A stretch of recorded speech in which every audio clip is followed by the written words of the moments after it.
Man, what's happening there, good people?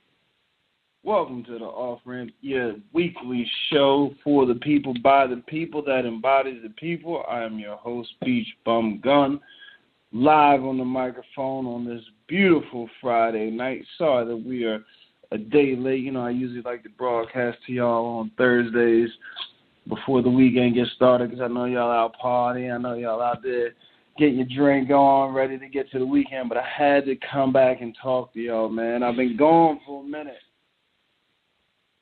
Had to go to Philly for the Super Bowl parade, but we'll get into all that in a minute. Got a lot of observations about the weekend, got a lot of things to talk about. But, of course, if you want to call in, rap, see what's good, feel free to call in 929-477-3975. Again, that number is 929-477-3975. You can also follow us on social media. Shout out to Billionaire Brown. Make sure you look up his podcast, richbefore30.com. Shout out to Brother Henry and his website. Damn, I had it written down. I don't know where it's at now, but I get it back to y'all. Got too many papers, got too much stuff to talk about. So we can start a million different places tonight, man. But, of course, as I talked to y'all in the beginning, I got to shout out Philly. What up? Super Bowl champs, man. Little biased, been an Eagle fan all my life. From South Jersey, born and raised. So this was a huge moment for me. You know, it's funny how you grow up with a team, you grow up rooting for a team that's always involved in good sports but doesn't ever win the ultimate prize. When it finally happens, it feels like it's a relief. But I tell you, the most genuine thing I felt was being able to share with family, people who've watched and grown up, watched this team with you as well, and experienced those frustrations. And I'm not as emotional as a lot of people. I mean, there's people out there crying and all that good stuff. I ain't giving nobody no tears. I ain't making no money off the Eagles. But it was happy. You know, my wife is a converted Eagles fan, and that was part of the deal when we got married. I give up the cheeks, you take up the beats. The phrase in the house. It's got to be an Eagle fan. If I can't mess with another woman, got to throw in them birds, yo. Doesn't matter where your loyalties were before. Got a 4-year-old son, loves the Eagles. And it's funny how he will probably grow up different than me, is that as he is a fan of the Eagles, they'll probably be a winning franchise to him. Like, oh, we probably got, I'm just throwing this number out here. Oh, we got 10 Super Bowls. We're the greatest franchise of all time. Where, you know, we've been winning Super Bowls since I was 4. Whereas I, been a fan all my life. Since I can remember watching football, I got my first Super Bowl 40 years in. It's amazing how different the world is. But I'm glad to have y'all join with me. I hope you got a cocktail like I got a cocktail. Shout out to Jack Daniels. You probably don't want to be affiliated with this podcast, but you will be whether you like it or not. Because I love you, Jack Daniels. Pause. But, so, let me get into my observations of the Super Bowl parade. So, of course, the Eagles win Sunday at the Super Bowl. Everybody's complaining about the Justin Timberlake performance. I didn't think it was that bad, truthfully. I mean, Justin Timberlake did a good job to me, but I couldn't really get into the commercials. I couldn't really get into the halftime show because I was so concerned about the game. So the Eagles win, had way too much to drink, partying. There's videos of me running around, spitting champagne on people. My apologies, but I had my flu shot, which I want to get into y'all and y'all flu shots because y'all out here ready to die because of the flu. And y'all could have prevented this shit, but you're ignorant. But we won't get into that. So I'm running around drinking, spitting up champagne, running down the street, having a good time, and then the time comes for the parade, and being out, I lived 5 hours from Philadelphia, had to make arrangements. So me and the wife figured out, shoot up to Jersey, you know what I mean? Shoot up to the Philadelphia area for the parade. Freezing, so I'm taking my 4-year-old out there. Big mistake. I told you I wanted to talk this week about how kids ruin your fucking life. And I love my kid. He's 4. He can fuck shit up. But he's got a great disposition to him, but he'll fuck his shit up. Just ask the teacher that he just pissed on her book and ruined her book today. Yeah, that's my son. Pissed on a book. So now I have to spend $40 for a whole set to replace a damn book. Starts with the letter B when he's 4. These kids should already know what the letter B is. Why I gotta replace a book? I probably don't have to, but you gotta pose some type of decorum when you're in these certain schools. But I feel like if she cares so much about that damn book, she shouldn't have given it to a 4-year-old and not watch them. Anyway, that's on another tangent. We'll talk about kids ruining your life. So I take my kid out to the parade, 30-degree weather. Got the hookup. Mom's got the hookup. Mom's a snitch, works for the government, works right downtown. So, boom, we was in the city, parked in the snitch joint. Great parking spot. I mean, Moms really looked out because they were shutting down trains. They basically was telling you, if you ain't buy a ticket the day before, you wasn't getting a Philly. So we get out over there, walk the kids to the parade, right there on Broad Street, in the midst of the thick of things. Got the wife, kid, baby sister, mom, dudes. So we're in the thick of things. So in my mind, I'm thinking, okay, so first mistake that I realized. Let me tell you how my mind works. I try to always think 10 steps ahead of things. I think it's been a good attribute of mine in the things I've gotten myself into as a kid and not meeting the same fate as some of my peers who are doing the same things. Because I do enjoy thinking about entire situations. But let me tell you where I fucked up at and where I was really, really worried. And I don't think my wife or my mother knew how worried I was. And I was actually pretty shook, and I really could have gotten myself in serious trouble this weekend. So, again, my mom works in a federal building. So we're going out to a parade in Philly. My thought is I'm taking my wife, my son, my little sister, my mother. As the only man out there in a mob of people, I need to make sure I have my protection so that I can get my wife, my family out of there in case something goes wrong. Now, my concern isn't me. My concern is this, and not that I thought something might happen, but when you got all the women, the immediate loving women in your family with you, I need to make sure if something jumps off, I can get them into a direction where they can get out. So, of course, I have a gun on me and I have a knife on me. But it's 30-degree weather. I've snuck bottles of Jack Daniels in the Giants football stadium because my coat's so thick and so big. But what I didn't realize is parking in a federal building, taking an illegal gun in there, like I'm probably going to jail for a long time. So, but I'm not thinking that this is the one mistake that I didn't think through. So we park in the garage, and I'm adding layers because, of course, we're going to be outside. So I'm adding layers. I'm making sure my gun's in a good spot. I didn't even catch it then. I didn't even think it then. It wasn't until we came up the elevator, and I stepped off, and I see 2 dudes with guns, badges, and a metal detector. And I say to myself, oh, you done fucked up now. And I can't let my wife know at that moment because my wife, she's such a wonderful woman. But if I told her that, she's immediately snapping on me. Like she's not, okay, how are we going to get out of this? She's immediately with the, you dumb idiot. What were you thinking? Why would you do this? How could you be so stupid? You're going to go to jail forever. I got to raise this kid on my own.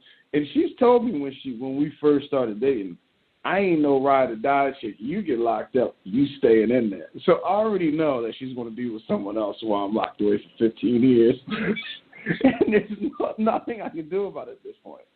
Now, my mom, she's oblivious. You know, she's in her second childhood. She's single, ready to mingle. So she starts flirting with the security guys, talking her stuff, because, of course, they know her. She works there. So I'm thinking to myself, man, we're going to have to walk through these little bars, and I don't know if they're going to realize that something's wrong with me. So, but of course, in Philly for the parade, no one's at work. You know, they're like those skeleton crews, so that's why we were able to sneak in there. So they say, you know, what you doing here? My mom says, oh, brought the family. Can they come through? And he said, as long as they with you today, then you're good. Oh, we're just going to the parade. Oh, have fun. So I'm still dreading walking through their little spot because I don't know what could go off. Or because I don't know if they have like little body scanning like the joints in the airport where they could just see the picture of me with a gun. And then now I'm going to jail. So I'm like, all right, how am I going to do this? So they, of course, what do all people do? When you have a kid around you, they start talking to the kid. So as soon as they start talking to my son, oh, you like the Eagles? All that dumb shit that creepy people do to someone else's kids when the flu's going around that most parents hate with the whole don't touch my kid, you don't know my kid. Yeah, as soon as he started doing that, I slid right through them 2 poles. Didn't hear a beep, so I'm not sure if anything was on or if they noticed or what, but I made sure I got on the other side of the barrier. So I said, whew, made this one. They're still talking to the kid smiling. I'm like, okay, made it through this one. And then at that moment, I said, shit, we got to come back in eventually. But I'm not leaving my gun on Philadelphia. In the streets, are you crazy? I'm not going to throw that thing away. You know how many cops was out there? So, all right, so fast forward, we get through there.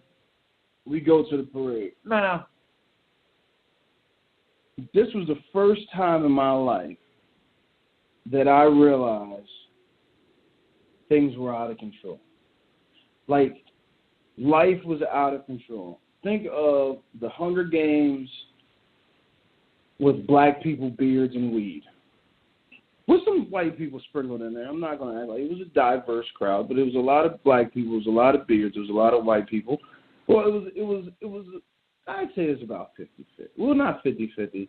Where we were at, it was more black people. It was a good number of white people, but the demographic that was dominant was probably like 21 to like 29-year-olds. And I don't remember being like this.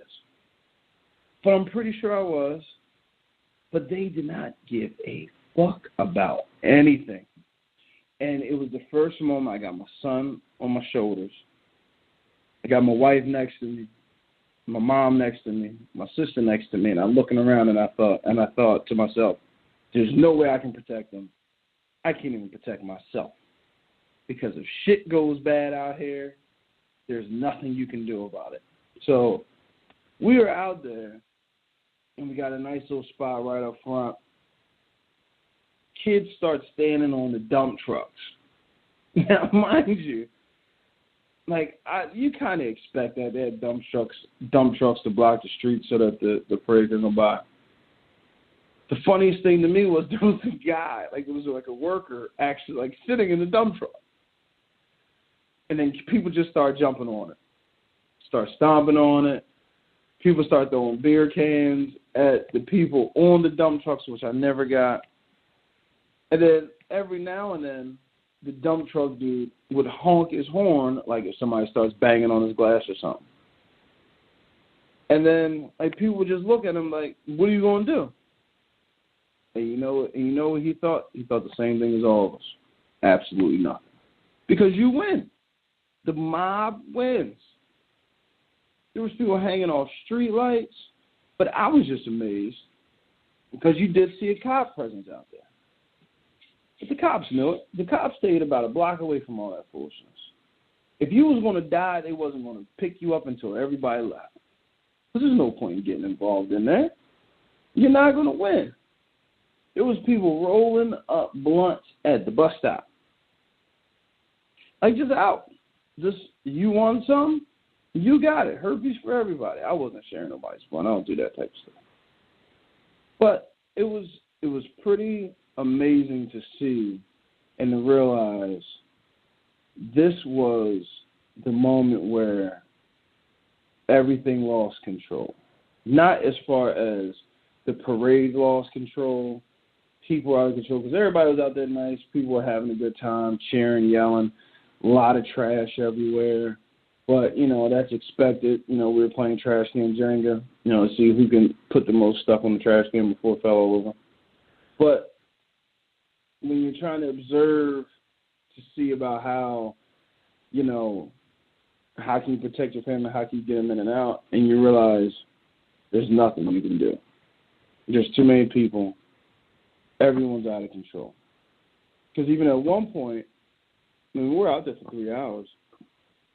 My wife is holding my son, trying to keep him warm as we wait for the float underneath the little bus station bench. Kids start jumping on there. You start hearing a crack. You don't know if it's ice or the thing's breaking. So she's holding my kid in there. I'm looking up at the kid like, yo, what's up? I got a kid out there. I got a kid under here, yo. And he looked at me, looked at my wife and my kid, looked at the other 5 people standing on the bus stop, and said, yeah, they should probably move. I said, you're probably right. Just thought in my head, yeah, probably right. Come on, baby, get up. Get up, get out the kids' way. Let them have it. They win. But all in all, everybody was cool. We all had a good time.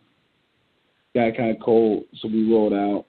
But, man, it was crazy to see. As a fan of the Eagles, it was just great to see so many people out there that love the team. And to hear those speeches with Kelsey, he said Lane Johnson can't lay off the juice. That's just hilarious. Because you're basically telling everybody that he's on steroids. And he's addicted to it. And he got a better doctor because he obviously didn't get caught this year. Because I'm pretty sure if your teammate is yelling drunk in the Green Goblin costume that you can't lay off the juice, he's probably telling the truth. What do they say? The phrase, drunk mind speaks to sober heart, which I don't believe at all. I had that conversation with my uncle this weekend. He thinks when you're drunk, you tell the truth. I said, man, you know how many people women I told I love them too when I was drunk. And if you listen out there, women, please don't be offended. I was drunk. But, you know, sometimes you just love people when you're drunk. And you wake up and you think, I made a grave mistake. But, you know, I thought it was overall a very good event. It was. I think they tried to schedule originally for Wednesday, but the weather wasn't going to hold up, and I was kind of mad because we had to drive back on Thursday night. But I'm glad they did change it because the weather was pretty bad all last night. So that's my Eagles wrap-up. I'm not going to inundate you with all types of Eagles stuff because I know a lot of you out there are haters of the champs. But you're going to have to come at the throne, baby. You're number one out there. So, again, for all you lovely listeners out there, if you want to call in, if you were at the parade, or if you want to talk about anything else, sports, phone number call 929-477-3975. Again, that is 929-477-3975. You can catch the playback on Billionaire Brown's podcast. Let me know what you think. Different other things talking about that I want to speak about tonight. You got the Olympics starting up. And I'm always confused about the Winter Olympics. Because they're like the little stepbrother of the Summer Olympics. Like, honestly, no one gives a shit about the Winter Olympics. It's a waste of money. They got fireworks going. North Korea and South Korea is getting along. You mean to tell me they've been fighting all this long and all it takes is one Winter Olympics in South Korea and now everybody cool? Part of me enjoys mayhem. So I'm kind of watching in hopes that Kim Jong-un walks down and just says, South Korea, you're mine now. And wondering what happens with that. Because I feel like he could take over South Korea right now and just everybody will kind of just let him go because they think he has nuclear weapons. Which I'm still confused on. The whole nuclear weapon thing in North Korea confuses me. Because if he's that bad of a person, he sure is walking around South Korea without a problem. But I do enjoy watching different sports of the Winter Olympics. They're just not important. I don't understand figure skating, just like I don't understand the Grammys. And I want to talk about the Grammys. Never got a chance to talk about that. I don't understand how people can judge subjective things objectively. Now, this could be a form of ignorance to me because I just don't understand what I'm watching. I'm sorry right now, I'm watching. I don't want to be racist, but hey, I'll just say Asian people. Could be South Korea, could be North Korea, could be Japan, could be China. Not sure, but they're all breakdancing to Wu-Tang. I think it's Wu-Tang. I don't have the sound up, but it looks pretty cool, you know. When did Asians get so good at breakdancing? Is it because they're nimble? Is it because they're tiny? Like, are all Asians the best gymnasts because they're nimble and tiny? Like, I mean, as a proud black man, I'm proud of the accomplishments that black people have made in these lives and in this world. I wish we could have monetized them more to just better our community. But man, didn't we start breakdancing? And the what you call them? The Jabberwockies, man. They ran with it, B. They took breakdancing to a whole new level, man. Asians got it, man. They took Wu-Tang and they took breakdancing. They won. They King John Unda show. But they're very entertaining, very nimble, very tiny.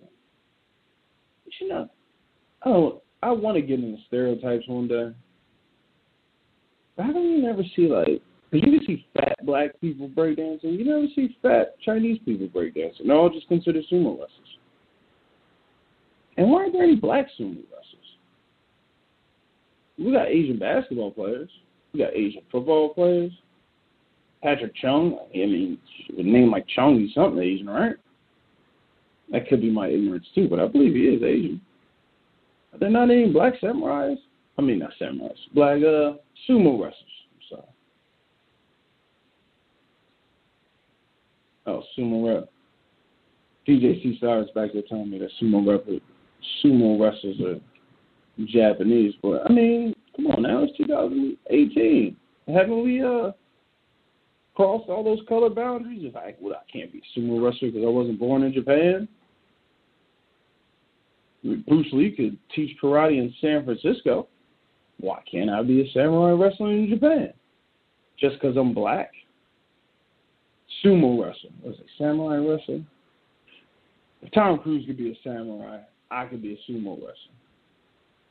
I already got the belly for it. All I need is a cummerbund.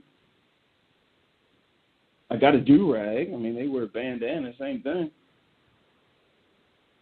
But the Winter Olympics looks like it's going to be, well, the opening ceremony looks like a big waste of money, but it looks entertaining.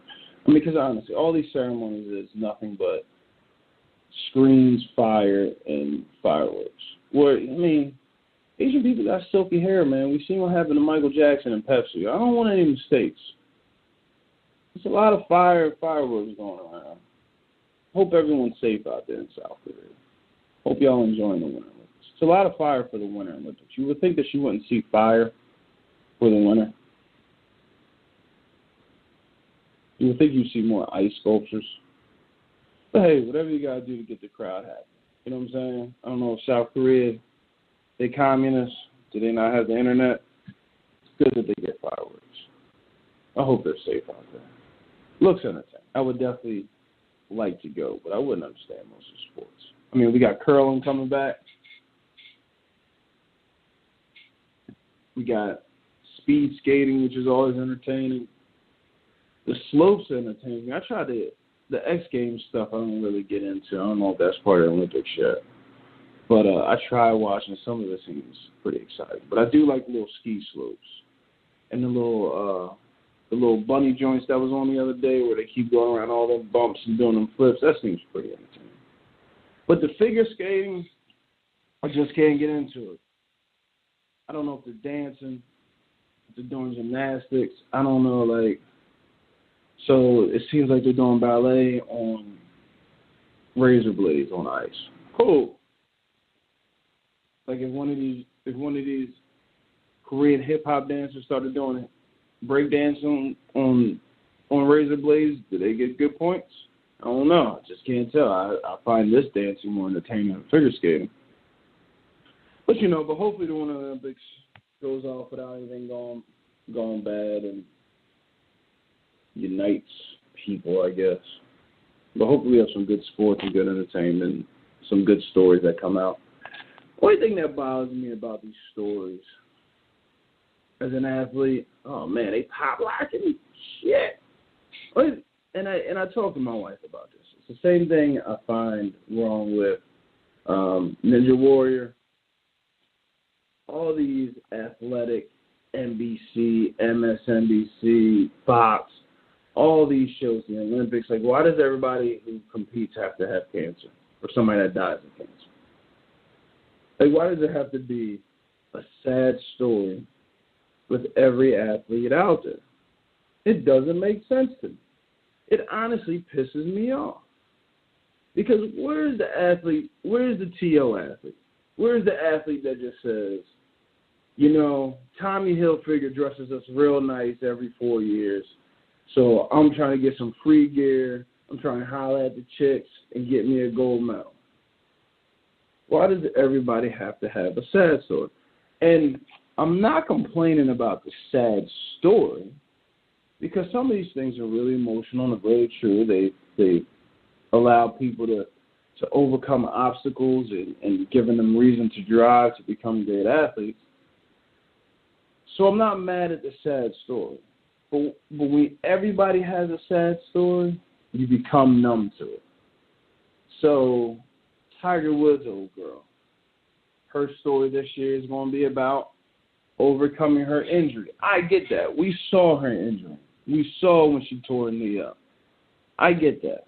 But you're going to have at least, and I would count it, but I'm not trying to be that ignorant, but you're going to have at least 20 cancer stories. Everybody got cancer, it sucks. We all know cancer sucks. I ain't trying to make light of it. But you start to become numb to it. Same thing with American Ninja Warrior. You watch these stories, and they're trying to make you cry. Why are you trying to make me cry in my house by myself? I don't like you for that. Stop trying to make me cry. My tears are for me. They're not for you. You can't have my tears, America. I want my tears for me, and you will not see me cry. You will not allow me to cry in my house and cry my own tears. I'm going to cry because I want to, not because you want me to, with your sad violin music behind some kid who, you know, oh, snap, somebody just ran on the Olympics. See? It's pretty crazy. Look, they got him out of there, though. He ran into the middle of the show while somebody was doing, oh, man, yo, he got the beats on, he got the Dre beats on, so you can't get black Chinese people known. You see what happened when Chinese people got hip-hop? He got the Dre beats on, ran on. How did he not fall? Oh, he photobombed the old dude, too. Oh, that's foul. At least he gave him a hug. He's got some earmuffs. Yo, they let him walk around for a minute, yo. He's a terrible streaker. Pause, he got all of his clothes on. He got Dre beats on. He got mittens in his, not mittens, but earmuffs in his hand. Why you got earmuffs if you got Dre beats on? And, I mean, if you're going to streak, be butt naked. I understand it's the Winter Olympics. I don't want to see a man run around naked. But if you're going to be on this stage and streak, interrupt the opening ceremony, be butt naked, make a name for yourself. We're going to blur it out anyway. Thank goodness. But, you know, so that's the Olympics I'll be watching all week to see how it goes. I do want to touch on this Mike Tirico not being black thing, but I'm not trying to even get all that serious tonight. We will touch on the government shutdown next week. But I definitely hope the Olympics is good this year. I hope we see some good athletes do some good things. Hopefully we can tone down the cancer stories, donate to cancer research. Let's help the cancer folks out. But let's just have a good mixture of just some athletes that just want to be good athletes. It's okay that they just want to be good athletes. There's nothing wrong with that story either. There's nothing wrong saying, hey, I grew up and I saw Asian people doing hip-hop dance at the Winter Olympics and I wanted to go. So I worked really hard. That's okay, too. Yo, Ralph Lauren does a great job dressing up the USA Olympics. I'm kind of worried about the gloves. The gloves look a little wild, but I wouldn't want a pair, but they look a little wild. But Ralph Lauren, man, He's sharp with his stuff, man. USA always looks sharp. So got a couple other things we definitely want to touch on. We'll make sure we get back to the Winter Olympics this week.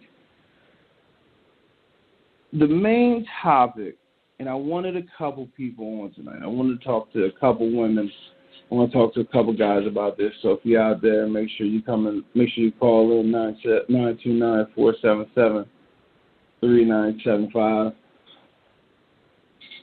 I want to talk about morning cheeks versus middle of the night cheeks. Now, this was a discussion that me and the fellas was having probably a couple weeks ago. And there's two different moments that you realize that something great is about to happen. In the middle of the night, when you get that, when you're a little cold, or when your woman's a little cold, or man if you prefer. This ain't a what do you call it, a homophobic show, but I'm just speaking in my case. So it's a woman. So when your woman get a little cold, she snuggles that booty up to you, so that you can press against her and get her warm. She's smelling all good, and you realize, damn, it's 2 o'clock in the morning. So you think to yourself, how can I get some cheeks in the middle of the night? So you do a little rubbing. I'm just trying to warm you up, baby. You okay? You want me to get up, turn the heat up? And you know you're in there when she responds, no, just stay right here. So then you start rubbing the leg a little bit, rubbing the stomach a little bit. Then you work your hand underneath the clothes. Like, all right, let me try to give you the Mr. Miyagi. Then boom, middle of the night cheeks. Or you get the morning cheeks. You wake up, alarm goes off. You do the stretch like, man, feel pretty good. And because she done got hot at night, the cover's off. She's just laying there with the little panty hanging out. You're like, man, let me get some of these morning delight. Both are great times to get cheeks. But I want to talk about the pros and cons of both. And I definitely want to hear from you if you got an opinion on this. Morning cheeks is great, but everyone has morning breath. There's nothing you can do to avoid it. Don't let you be drinking the night before. Don't let you be smoking the night before, if that's your thing. Because I dated a smoker, and that morning breath was awful. Awful, awful, awful. You don't mind when you're drinking at night, but in the morning it's rough. Now, I guess you could be one of those people who don't kiss your woman, and then you're good. But if you're having a good time, you're breathing a little heavy, you get a woof. And don't let you have been partying all night. You've been sweating, you've been dancing all night. Maybe you got some cheeks that night. And you wake up in the morning and try to get some cheeks again. You get to warming up, and then you need deodorant. And then you get a woof for that. Don't let you have kids. You get to shaking that bed, and next you know, you hear that doorknob start jiggling. So my vote is definitely middle of the night cheeks. Because in the middle of the night, you don't care. You have sleep. You don't care what the breath smells like.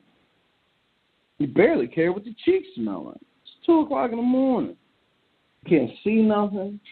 You're delirious because you were just in REM sleep, dreaming about something, and then your wife pushes you because she's cold, and it wakes you up. Next you know you're on some cheeks. So you don't care about being funky because you probably just went to bed 3 hours before, so your deodorant's still good. You haven't hit morning breath yet because your mouth only been closed for 2 hours, so you got like pre-morning breath. And then the best thing about middle of the night cheeks is that you can go back to sleep. You know what I mean? You get up, you do your thing, and then you pass back out. Whereas morning cheeks,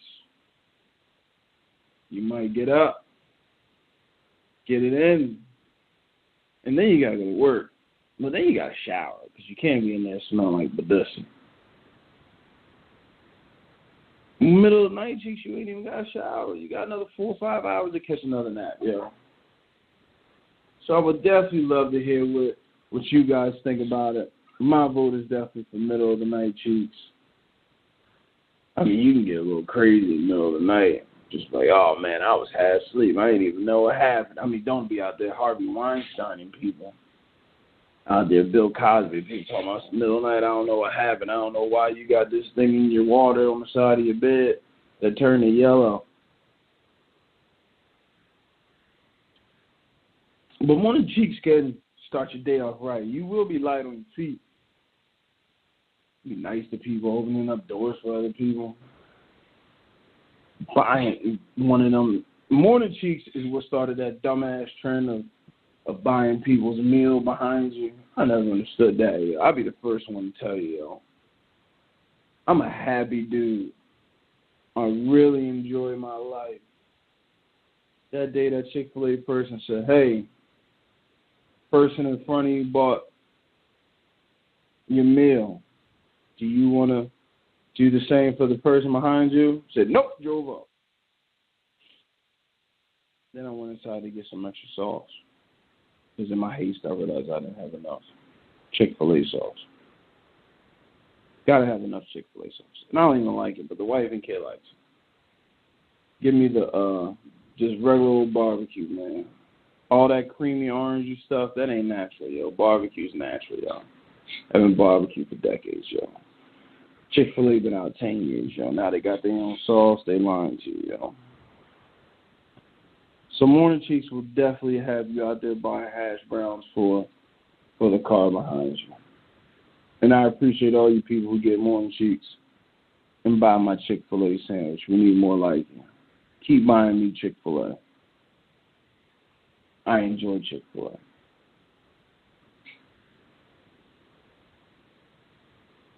But my vote is definitely the middle of the night cheeks. Because there's nothing like, I mean, as a man, I don't know how it is for women. But as a man, there's nothing like ejaculating and going to sleep. It's truly top 3 best feelings a man can have. There's nothing like a good piss, just relief-wise. It doesn't even feel good when you're making love compared to when you're making love. But a good ejaculation in nap time is phenomenal. A good pee is just relief. You just, oh, man, you feel good. A good dookie will put you to sleep, too. I laugh at my wife all the time.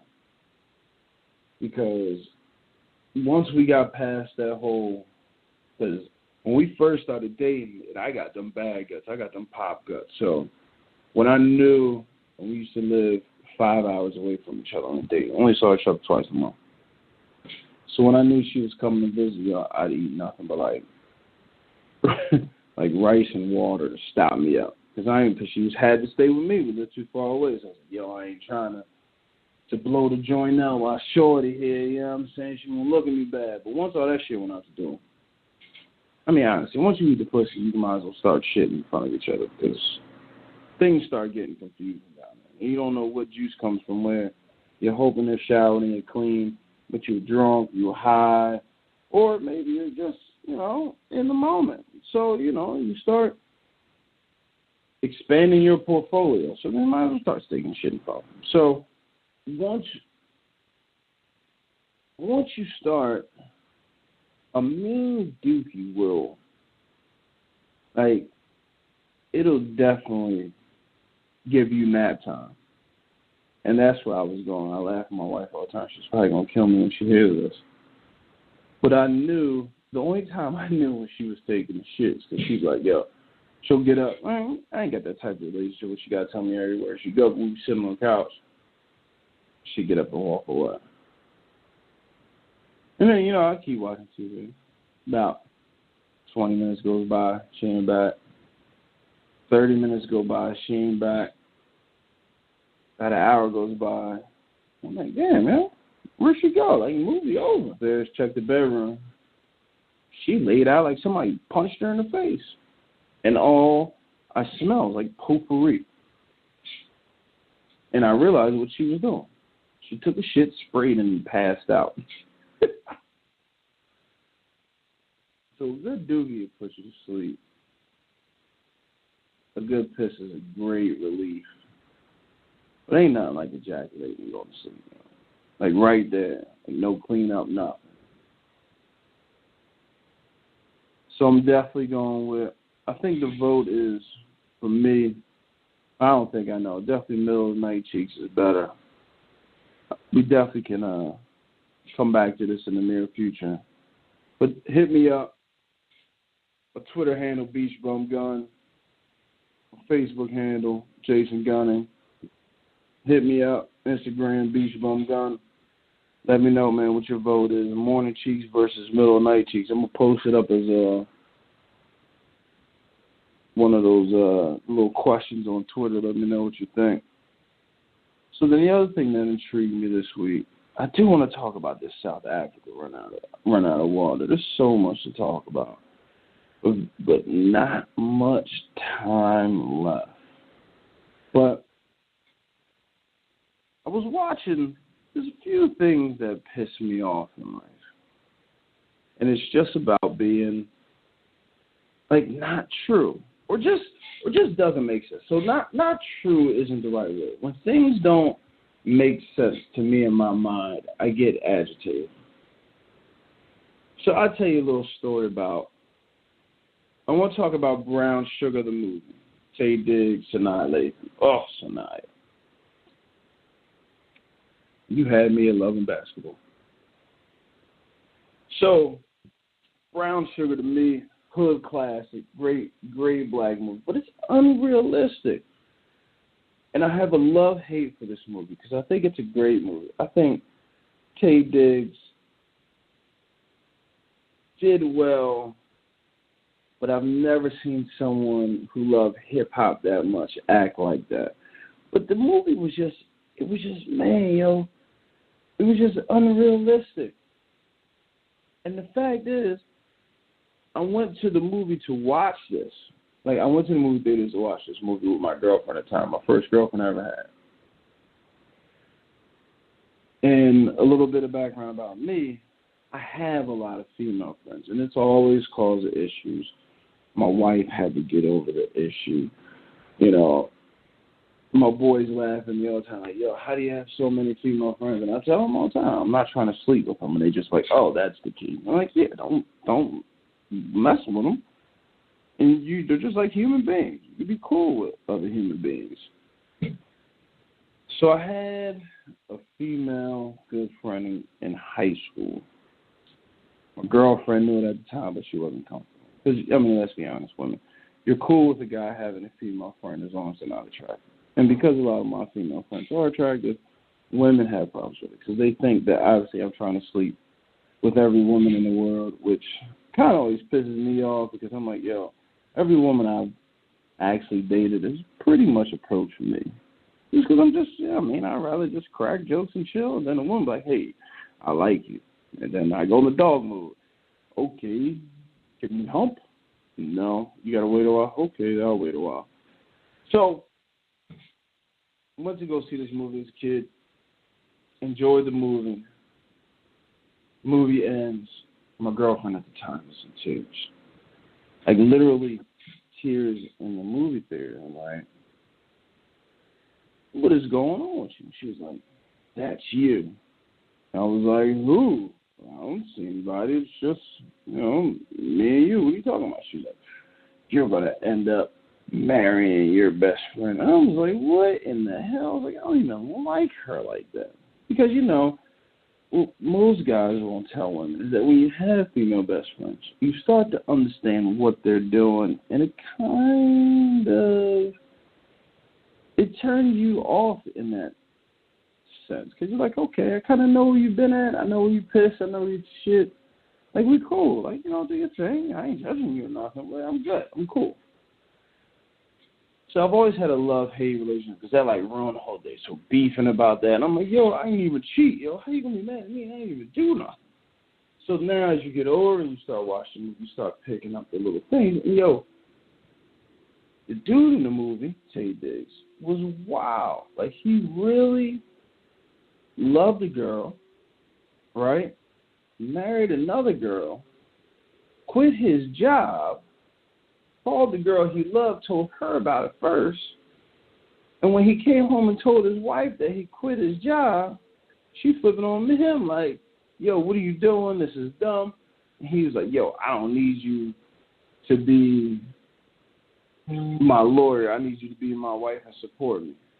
And she said, okay, cool, I got you. I support you. We'll figure it out. He said, nah, I already took care of it. My other girl got me. And she got every right. They're like, okay, I'm finding some dick somewhere else. And she wasn't wrong in that. So then they fall out.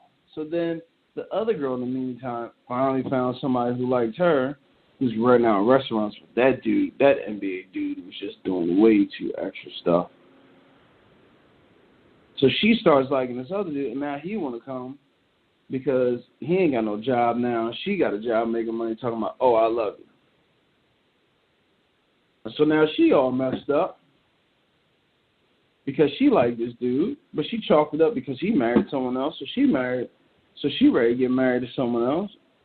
He come blow that up, and next you know, he in the cab with her best friend talking about when you fall in love with hip-hop. Am I supposed to honestly think those two live happily ever after?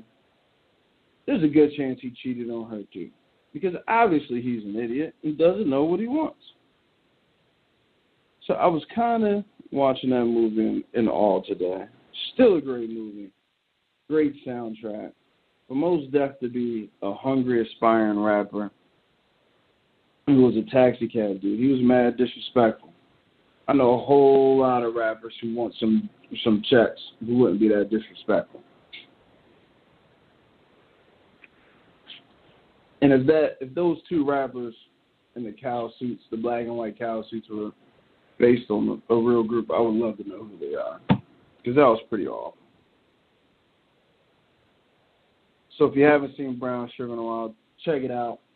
It's pretty fucking ridiculous when it comes to a relationship movie. I can't believe it's giving me so many problems. Thankfully, when I watch it now, my wife just looks at me like, if you want to go, please go ahead, because I'm taking half. My wife is pretty ignorant in that. My wife wouldn't fight for me at all. I don't know if that's love, or if that's just being her, if she's just being honest with herself. Like, life is about self-reflection, self-assessments. I got a lot of buddies who do a lot of good work when it comes to self-assessment, self-worth, motivation, and all that stuff. But life really is about constantly reflecting on yourself. And I think my wife understands that. She will take me for everything I have and still tell me she loves me. And I've just accepted that. And here we are, as I talk to you at 11:20 at night. Oh, man. So make sure you know who you're marrying and enjoy it, man. So, oh, man. So speaking of having a wife and relationships. So I'm in Jersey, right? And again, I crack these jokes about my wife because, of course, I'm with her every day. She's great. But my wife, for being that she would take me for everything that I have and probably poison me and leave me in jail, the good side of that is she lets me have my freedoms. So we're in Jersey. Of course, I got family in Jersey, call up a couple of homies. I'm like, yo, try and grab a drink tonight? Yeah, cool. So meet up at the bar. Wife, she not feeling well, stomach acting up. She's like, I'm going to take it down. Go have fun with your boys. Cool. So we're in the bar in Camden hanging out. And, of course, I'm catching on my voice, but there are women around. You start having casual conversation. Now, as a serial relationship is, because there's only been one girl who I would have considered that I've dated and had a relationship with that wasn't my actual girlfriend. Everyone else I was in a long relationship with. So I'm a serial dater. So I'm okay with having casual conversations with women who are not my girlfriend because I've had to deal with most of my life because I've talked to a bunch of women who aren't actually my girlfriend. And I can have casual conversations and not be anything further. But what I've noticed now that I've gotten older is back in the day, I get a little sauce in me, start cracking jokes. Because I've always been a talker. I could talk. That's why I like doing this radio show or this podcast. I like talking. I enjoy it. So back in the day, get a couple shots in. I talk a girl ear off, make her laugh. Look, I'm 6'2", 350. Ain't no woman loving me for my body. Unless she doesn't have any heat on, which I've dated a couple women who couldn't afford a heat bill. Maybe they've used them, but ain't nobody getting me for my body. Ain't nobody trying to hire me because of my body. They hire me because of my personality. I can talk to women. I listen to women. I might not retain what they tell me, but for the moment that we're together, I'm going to look at your eye and I'm going to listen to you. I'm going to respond to you. I'm going to be attentive. And I'm going to cater to your discussion needs at that moment. And then I'll go about my business. Say, hey, it's nice meeting you. Go about it. So what I've noticed is I'll talk to women now. I'll have a conversation. Have a couple drinks, have a couple laughs. And then when the conversation is starting to die out, I know at that point, that is when most men, because there's that awkward moment right then and there, where you say, okay, now I'm going to go ask for a number. Or now I'm going to see if I can set up another day that we can meet and talk. And I know that feeling because as a heterosexual male who didn't get married until his 30s, I know when that point is. So I'll talk to him and have fun, and then I'll see it turn that way. And 9 times out of 10, I'm like, all right, well, hey, it was good talking to you. Take care. And boom, I'm out. But every now and then the bold women will say, well, where are you going? And I'm like, oh, man, I got to holler at a couple people. And they'll say to me, you must have a girlfriend. So back in the day, I was like, yeah, I got a girl. We had a good conversation, but I don't want to, make this awkward. Hey, like, oh, no, it's cool. I appreciate you being honest. And then the funny thing is we can have more conversation going from there because now their guard is down. They know I'm not trying to holler at them. We're just having a good conversation. But what happened to me the other night is, so I'm having a conversation. It was on a girl's birthday. Me and boys out there drinking, they're having a birthday. We're all having fun talking. And the girl says, why are you out here on a Wednesday night drinking? I'm like, oh, I'm up here for the parade. Oh, that's cool. Where you from? Tell her I'm from. How far is that? 5 hours. And she looks at me. And at this point, we've been talking for a while. At this point is that awkward moment. So I turn to my man. I'm like, yo, we getting something else to drink. And she says, what, you live down there with your wife? And I was like, yeah. And I got upset. You say, why do you get upset, Gunn? Because at that moment I realized I'm old. No one assumes I have a girlfriend. And I don't even wear a ring. The funny thing is, I haven't worn my wedding ring in a long time. You say, oh, why don't you wear a wedding ring? You out there trying to do stuff. No, I don't wear my wedding ring because I'm paranoid about losing it. It's a very expensive wedding ring. My wife has way too expensive taste, and I don't want to ever lose it. So I don't wear it. Like, a ring's not going to keep a man faithful. We can get into this discussion later. But if you think that a man wearing a ring every day is going to keep him faithful, you're wrong. The ring has nothing to do with it. Either he's going to be faithful or he's not. But, so I don't wear my ring all the time. But I realized, I don't even have a tan line, B. And I've had women upset with me saying, why ain't you wearing your wedding ring? I was just, I don't know, it just ain't that deep anymore. How am I supposed to know? I'm not advertising anything for you. There's nothing that's going to happen whether you want it to or not. You ain't Bill Cosby and me. I've been drinking Jack all my life. I know when it's off. Unless you drug me, I ain't going to be no help to you. But I tell you what, I go right to sleep. I've been drugged before. It's the best sleep in the world. Anyway. So what I've realized in my life is I have now reached a point where everyone considers me old and assumes that I'm married. Like, I don't have the choice. Like, people don't look at me and say, I wonder if he has a girlfriend. They look at me and say, I wonder if he has a wife, kids, and or grandkids. Which probably means I ain't got it no more. Which probably means I'm done. Because this girl was, I think she told me she was 23. I wasn't really paying attention.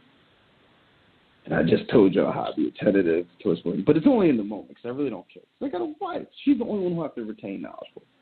Everybody else was just having good conversation in the moment. And then I'll never see you again. And we both should understand that. So, and I think I'm really upset about this, man. I don't know how to take this, the fact that I used to be always the youngest one in the crew, and now I'm marriage man. Like, now I'm the old dude. Just caught a couple gray hairs in the beard, too. Fading fast, man. But that was the relationship this weekend.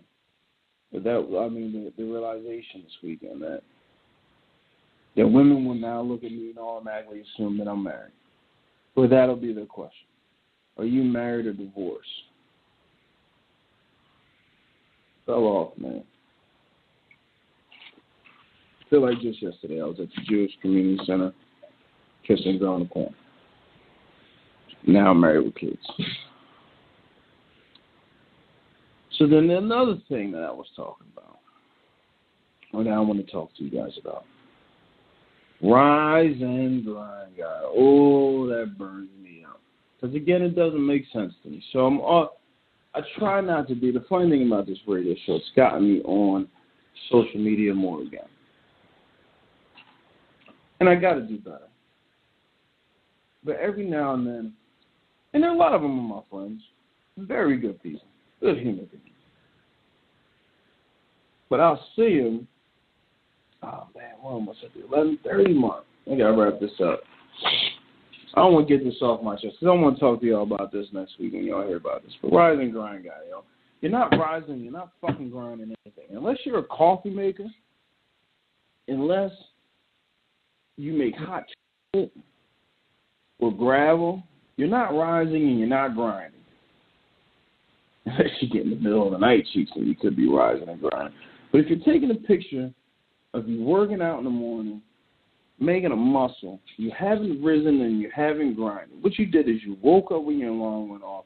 You looked at that shit like the rest of us and wish you had another 30 minutes. But like the rest of us, you realize you just wanted to do something else. So you turn that shit off. Hopefully you washed your ass and brushed your teeth and threw some deodorant on before you took your funky ass to the gym. And you warmed up and you worked out. And at the end of your workout, you said to yourself, man, I'm glad this got this working. Let me take this selfie to show my self-importance and boost my ego and show everybody that I'm rising and I'm grinding. No, you're not fucking grinding. You rose about 6 hours ago. You didn't grind anything. All you did was work out. Stop posting that shit. It's over for you, rise and grind guy. Shut the fuck up. Unless you're grinding coffee, unless you're rising up and grounding coffee in your coffee maker, you just woke up like the rest of us. Shut the hell up. Stop saying you're rising and you're grinding. Because you ain't doing shit but working like the rest of us. It's over for you, rise and grind guy. It's over.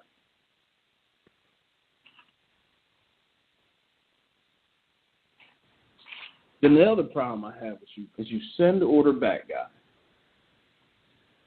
Now I was out hanging with the homies. I got a boy who's very particular. It's given him a lot of benefits in life. He's done really well for himself. So maybe this is a trait of it. But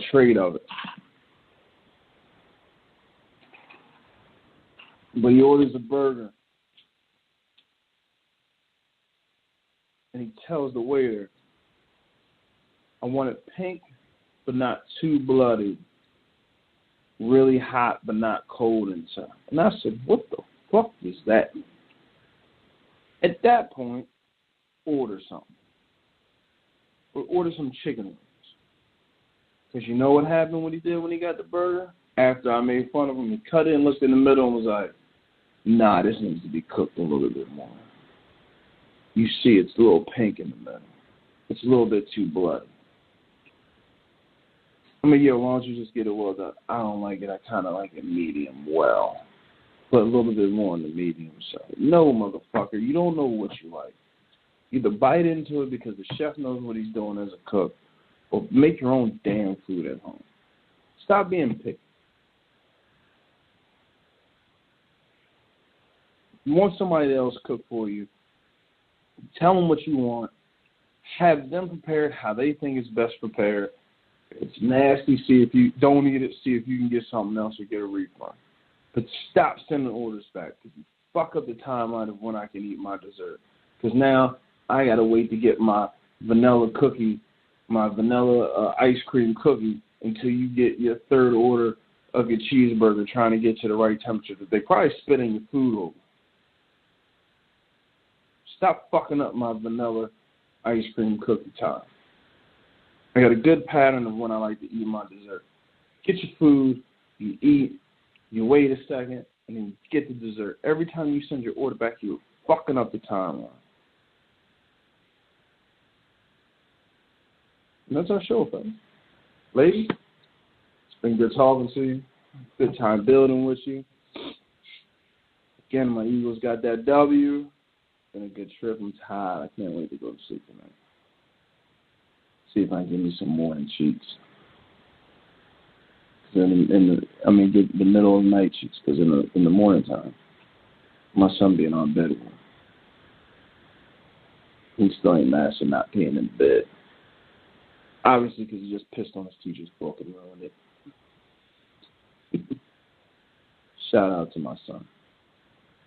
Fahrenheit 451. Temperature of piss. It's been great talking to y'all, man. This is season 2, episode 2. Can't lay off the juice. Shout out to Lane Johnson. All the wrestlers out there. Trying to give you some steroids. Shout out to Billionaire Brown. Make sure you listen to his podcast. He'll have this posted on the website. Shout out to all the homies out there. Next week, definitely want to talk about you people on flu vaccines. I want to talk about why do we still use batteries. It's one of the most confusing things in my life. Why do we still use batteries? I can put my phone on a dock and it can charge without plugging anything in. So why doesn't everything do that? Why can't my laptop just charge with a dock in it? Why can't the lawnmower do it? Kids' toys. Why do we need batteries or plugs? That's what I should say. Why do we need plugs? I definitely want to talk about beard people. People with beards and hair on their food. How we just don't care about having hair in our food versus people without beards. Government shutdown. I want to talk about something a little testy. Work husbands and work wives. Are they a real thing? There's a burning hole somewhere in the middle of the world I want to talk to. I'm going to get one of my California people on here. I think next week, if we got enough time. I'll talk about how California is a fucked up state, man. It's a great place to visit. Too much going on out there, between fires, earthquakes, mudslides, mountain lions. California, a great place to visit. Biggie said it. I ain't never lived in California. It's too expensive to.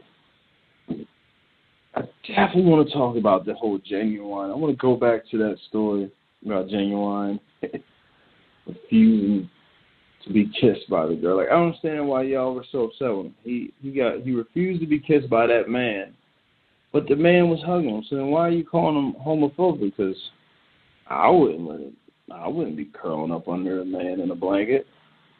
But Genuine felt comfortable enough. Cool for him. But then when he wanted a kiss, he said no, and now all of a sudden he's homophobic. Look, gay people, get y'all shit together, man. You can't be offended by everything. Now, it wasn't nothing to be offended by. Stop reaching.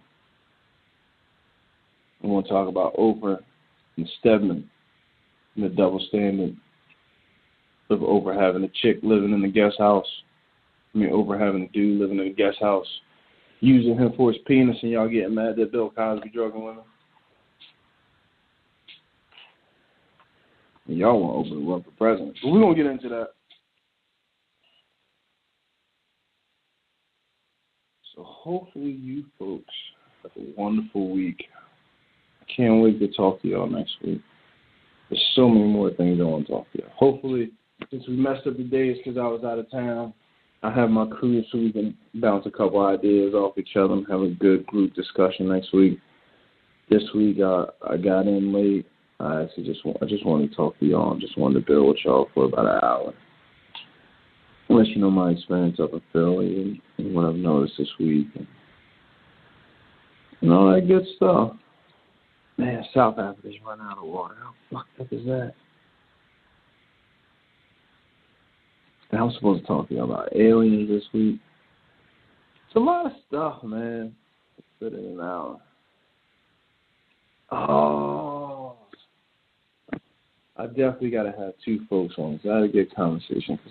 Just real quick before we end.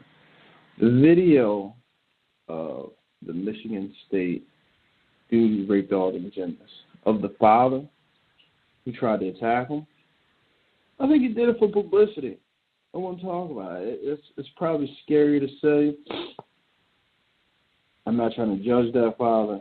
This isn't that big of a platform that it would even offend him. I'm not trying to talk about him as a father because I don't know him as a father. I don't want to pretend like I want to be ignorant or I don't know what the right word is. Not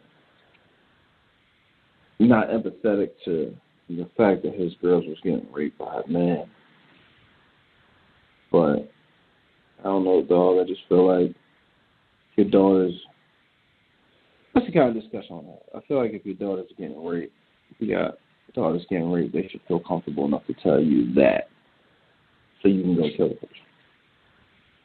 They might not want to tell you about a boyfriend, but a rape, they're scared or upset, they should want to tell their father.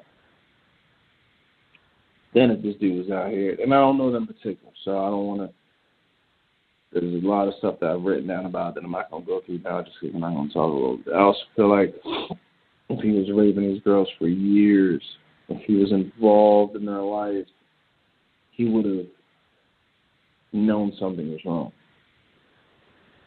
But the main thing is, as a man who's hit plenty of people, and who's honestly gotten hit by plenty of people, this man standing in front of you that raped your daughter, you're going to ask the judge for 5 minutes alone in a room, knowing she's going to tell you that. You won't ask the judge for a minute alone with this man in the room, knowing she's going to say no again. And then you're going to announce the fact that you're going to tell him. I feel like if you're that upset, you're not saying anything. You're just going to wait till you realize that no one's looking at you, and you're going to go up and try to mollywop. But I want to be able to have a couple people look at the video, have this discussion, have y'all call in, because it's just my observing. Prayers for those families, because I can't even pretend to understand what they may be going through. So I definitely want to talk about that. He about to go to jail, y'all. I wonder what his sentence is going to be like. You can't do that in a court. Talk about these Amazon wristbands, man, and how, again, they're trying to make us slaves. But it was good talking to y'all, man. It was good time building with y'all. Hope y'all safe tonight. Again, make sure you check out my man Billionaire Brown's podcast. Check out my man his Herbalife and stuff. And my man Joe Henry on his LionStrategic.com. He's got guns. Y'all have a good weekend, man. It's been real. We'll talk to y'all. We're back regular schedule time next Thursday, 10 p.m. We'll have the whole crew, and you know what we're going out. You know what we're going out to. And just remember the offering. A show for the people, by the people, that embodies the people. Y'all be safe, and I'm going to hit y'all up next week. Ain't this what they've been waiting for? You ready?